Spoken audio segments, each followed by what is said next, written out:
We're drawing ever closer to the release date for the second volume of Bridgerton Season 4, and my god I'm hyped up for it, which is actually a really good feeling. Back after the ending of the third season, I really wasn't all that fussed, and thus I wasn't all that excited by the idea of Season 4. That feeling lasted right up until the first volume released, and suddenly, I was back. I just felt as if for the most part the show was back up to snuff, although, that being said, you could also argue that the first volume of the third season was also pretty good, only to be let down by an overly slow, plotting and angsty endgame. That being said, I prefer to be optimistic rather than pessimistic, and so let's just assume that it's going to be good, and keep the hype a-flowing. I'll just mention ahead of time that I'm not, and likely never will be, a book reader for this franchise, and so apart from a few things that people often bring up in fandom spaces, I don't have any real clue of things that are going to happen next, which has me even more hyped up. I do love a good surprise. Of course, seeing as we're getting closer to the release date, this means that we have some more trailers to look at. A couple of days ago we got the first trailer, and then I think the very next day they released what was described as a sneak peek. We'll go through these today and see what we can find, starting with the general trailer. Oh no, sorry, there was actually a teaser that came out a couple of weeks ago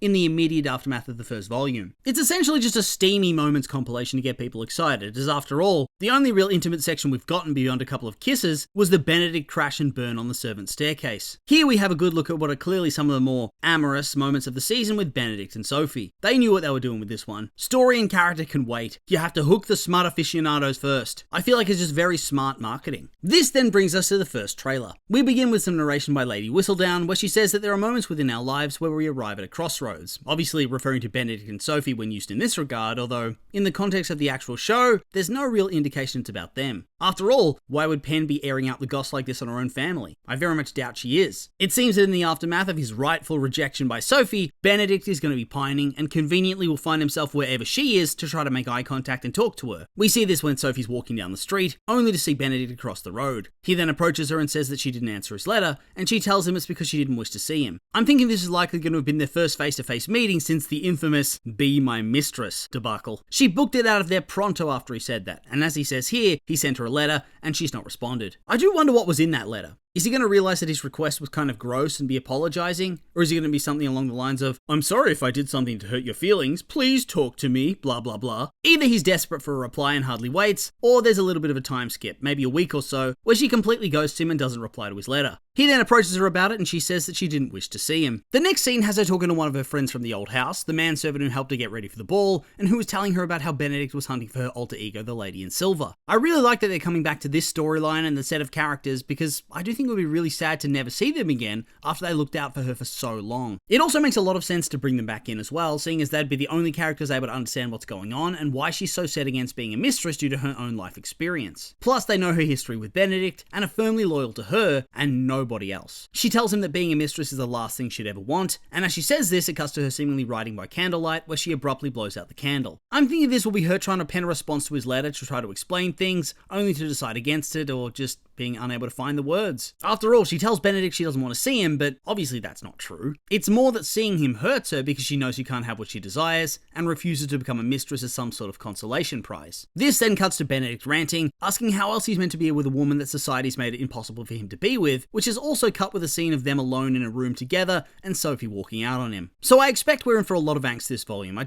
hope it's not the whole duration. I think it would be far more compelling if they resolve their personal issues with each other within the first 2 episodes, and then we have some time where they're almost working together, fighting against society expectations together as a team. I think where season 3 went wrong was when Colin and Penn had the falling out that lasted way too long, and thus left the second volume feeling too angst-ridden in terms of the main couple. Consistently, I think the biggest complaint about the show every season is that there isn't enough happiness, or at the very least, togetherness for each couple. I would hope that this changes this season. We come to a scene that seems like it's meant to be Colin responding to Benedict, telling him to be brave in regards to his romance. Obviously though, not the exact same scene, but the same vibe. That being said, I do think it's going to be a bit of a red herring sequence because Colin doesn't actually seem to be speaking to Benedict at all. He turns and looks at what seems to be Gregory and, is that Mr. Finch? It really does look like him, doesn't it? So he says that you must be brave and that you can't let fear stop you from letting your heart speak. As I said, I think it's a red herring, and I think it's probably going to be in regards to something going on with Mr. Finch, and then maybe Benedict's also in the room listening and taking the advice to heart. That being said, if there is a tiny Mr. Finch subplot, what could it be? We've already seen that he was having issues in the bedroom in season 3. Perhaps now he's struggling on the romantic side of things? Here we come to what is clearly going to end up being one of the most iconic and repeated moments of the season. Benedict approaches Sophie, who's serving at what seems to be some sort of party. He begins to talk to her and she asks if there's anything he needs, with him replying, after some significant eye contact mind you,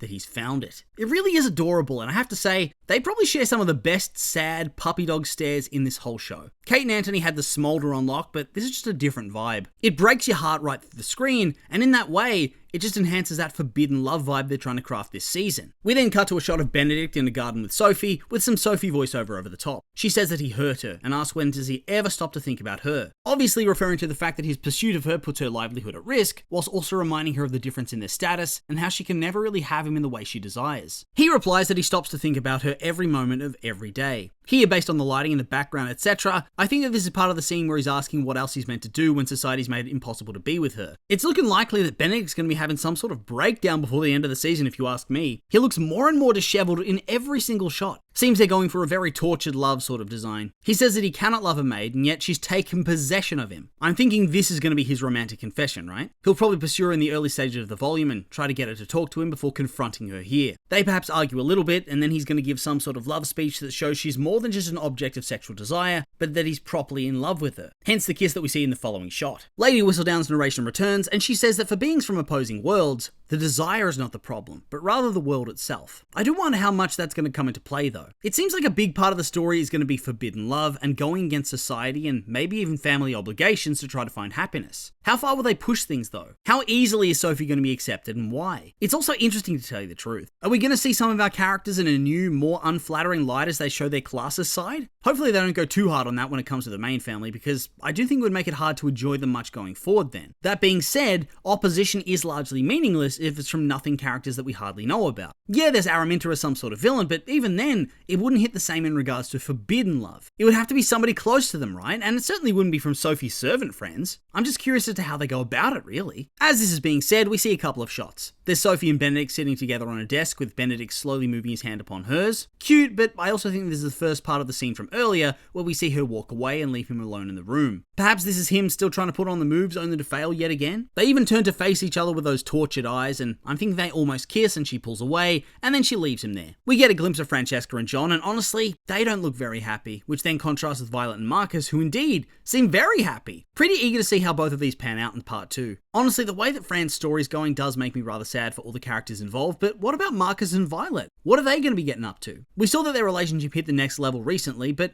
are they going to go any further than that? Are they going to get married at some point, or will they just remain lovers for the rest of the series? Do we think they go to the distance and stay together? I would hope so, given that this has been almost 2 seasons worth of storyline, but you never really know. We see some ballroom shots, and Araminta and her daughters enter. Have we seen this ballroom before? I can't really place it at all. Do we think it's maybe her ball and she's making some sort of grand entrance? Or is it just going to be one of those generic parties our leads often end up attending? I suppose we'll have to wait and see on that score. We then cut to a scene of John, Fran, and Michaela all talking, and it seems that perhaps here, we're finally going to be seeing Michaela start to vibe with Fran a bit too. So far, they've had fairly limited interactions, but all of them had something in common, and that is that Fran is clearly starting to feel attraction and is becoming rather uncomfortable by the revelation. Michaela, though, I don't really think has put those signals out just yet, and more looks a bit confused when Fran acts this way. I suppose now we're going to start to see some of the reverse in preparation for their own storyline. Moving on, we see my goat, Anthony Bridgerton, make an appearance, complete with a light beard, and seemingly a warning about Benedict trying to start things up with Sophie. I do wonder what's going on here. Is it going to be him talking him down from making what he thinks is a mistake? Let's not forget that he doesn't always have the greatest track record when it comes to talking to his siblings about their love lives. If this is simply a matter of wetting your wick... You really are an ass, do you know that? Either he's actively wrong, or he goes about it in the wrong way. Therefore, it probably isn't all that out of character for him to be worried, especially since he had a mistress he almost gave up everything for,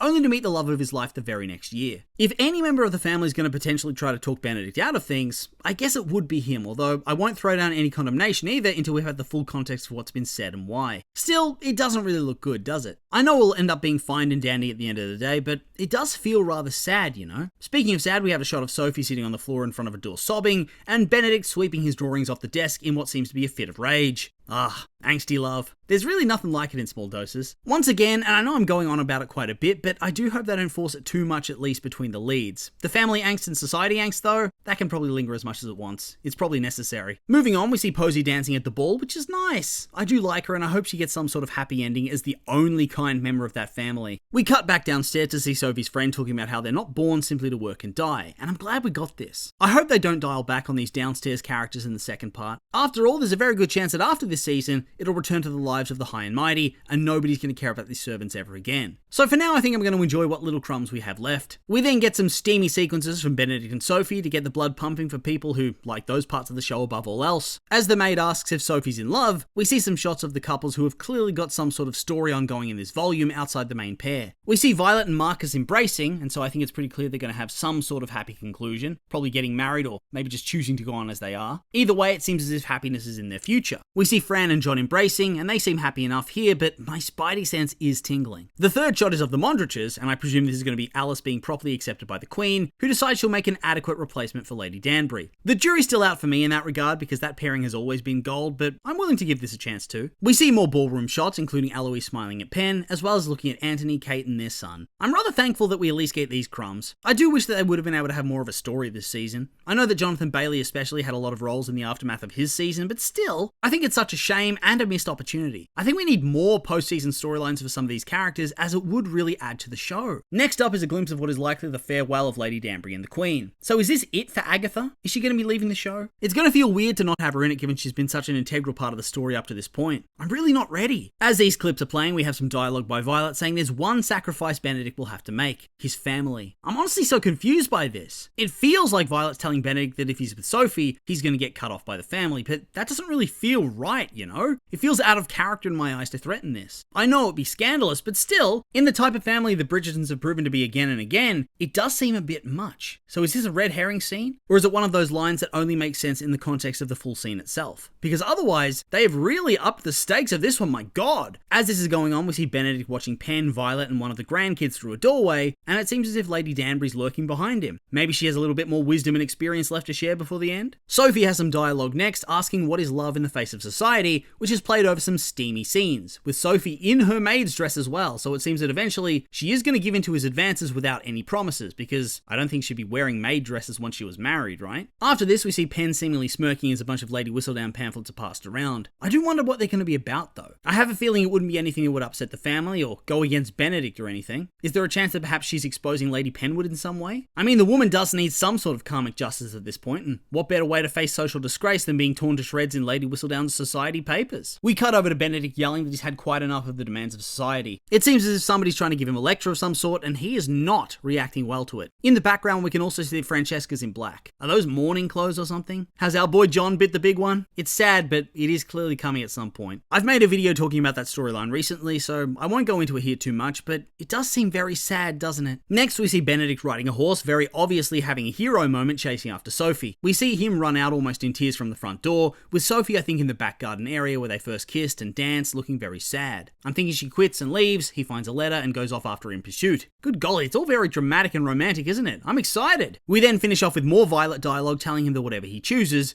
he'll have to live with it forever. I still can't really get to grips with this. What does it mean? Is Violet going to be firmly opposed or something? Very odd, and it's gotten me very hyped to see what happens next. Before we go, there's also a first look scene they dropped of Benedict and Sophie talking in a dark room where he's flirting, and she asks him about the lady in silver. Here he makes it clear that he's no longer interested in her because now he's met Sophie. My god, I hope they resolve that plot point too. How clueless is this man? Excellent romantic tension in this little scene, and once again, it just leaves you wanting more. I'm so hyped up for the second volume. Anyway though, that's really all we have for now, and so I will just remind you these will be my opinions, and now I'd like to hear yours. What did you think about the trailers? Have they got you hyped up? Maybe not? Are there any story points or scenes that have stood out to you more than the others? Anything you think I've missed? I'm curious for your thoughts, so make sure to like, comment, and subscribe, and let me know.